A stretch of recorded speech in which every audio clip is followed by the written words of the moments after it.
Hi, my name is Miles Coles. My audience. Rebecca, Lester, Alethea, Deborah, Leonard. There are many gray areas in life that hold great debate.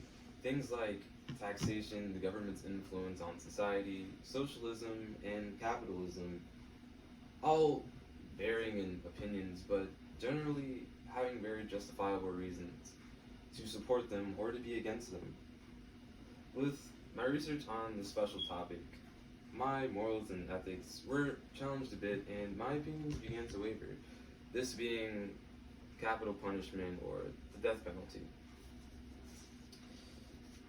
Like what the other one stated, many people have very mixed feelings about it, with that being of the victim or someone being sentenced to death, unfortunately.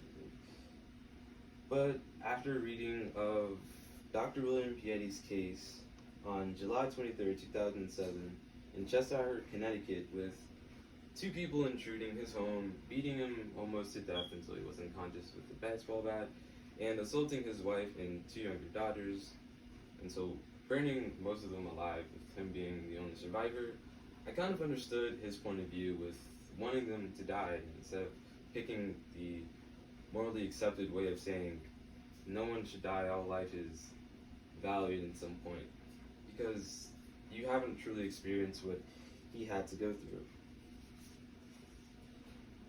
With Dr. William Piatti being the oldest survivor and me researching more cases like this, I noticed that I'm starting to favor being against saying that murder is okay or not okay, but agreeing with the death penalty in the end, with answers saying keeping murderers alive cheapens and diminishes human life and rules out more justifiable ways and potential outcomes of violence. To begin with, keeping murderers alive, in Dr. William Pietti's case, addressed in major death cases in U.S. Supreme Court, people rallied that those criminals deserved their life in the end, saying that they didn't do anything wrong. People challenged their beliefs by saying, is there anything that a person can do to deserve death? But they responded with saying no.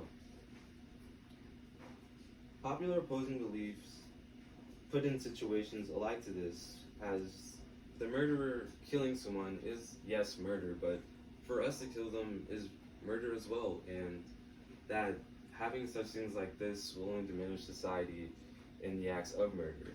Bringing up things of religion, saying that religion doesn't even justify this, but in many chapters of many different religions, mainly Christianity and things of Genesis, explain that murder is acceptable in some cases, is going eye for an eye, as it is being quoted.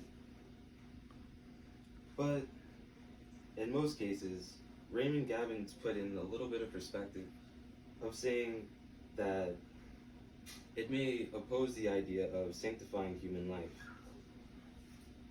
with Seth Conch agreeing with this in his book of Conclusions. Him putting in the situation of us trading in the punishment for murder as the same punishment that we give someone for speeding. With this, if someone was to murder and get that same punishment, it belittled the fact that, yes, they did kill someone, and the principle of life. Putting a price tag on it, saying that if you murdered someone, sure, you can just pay your way out of jail, and that person could probably do it again. Time to think about the perspective of the victim. For those that lost a loved one, their suffering is tremendous, knowing that the person that killed them is in jail somewhere, getting 3 meals a day, sleeping, and generally not living what they deem to be a punishment. Of course, killing them would not bring their loved one back, and doing so would probably only worsen the victim or the person that killed them, their family's perspective. But it provides a sense of closure and justice for the family in mourning. In major death penalties, Dr. William Piatti wishes the death of people that did the crime on that night. Him saying, death is really the only true thing and just punishment for the certain heinous crimes that the murderers did. Is he wrong in this, or is he immoral to you? If you think capital punishment is in this case, then he is. And to me, that doesn't really make much sense.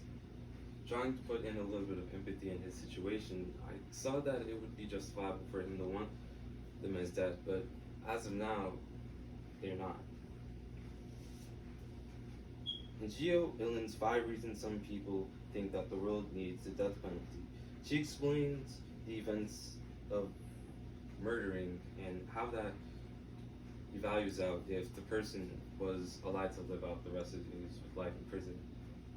Saying that they can just murder their inmates, the guards, or in the events of them going to rehabilitation, they can just get out and murder again.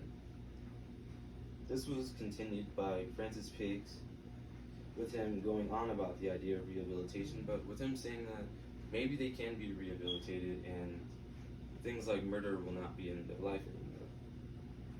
Geo undermines this with her famous example of El Chapo, with him being in rehabilitation and in prison, but somehow still orchestrating murders and killings in the world outside of prison. But as soon as he got out, he simply did it again, and he wasn't the only one, with many murderers coming after that. In conclusion, if you're on the fence of this issue, ask yourself if the murder psychos in Dr. William Pietti's life and case, and those alike, deserve to keep their lives.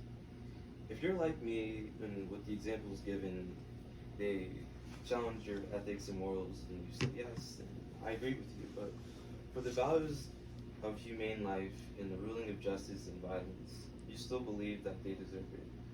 I just cannot understand you in that point, and from this point on, as with murderers like this roaming the world and just giving them off his life, there's still murder at some point, and the only way to get rid of that is to just execute them. But even then, it's through jury, and things like wrongly being trialed is undermined in the end. And possibly we can build an ideal world with all these people erased from it. Thank you. And 110.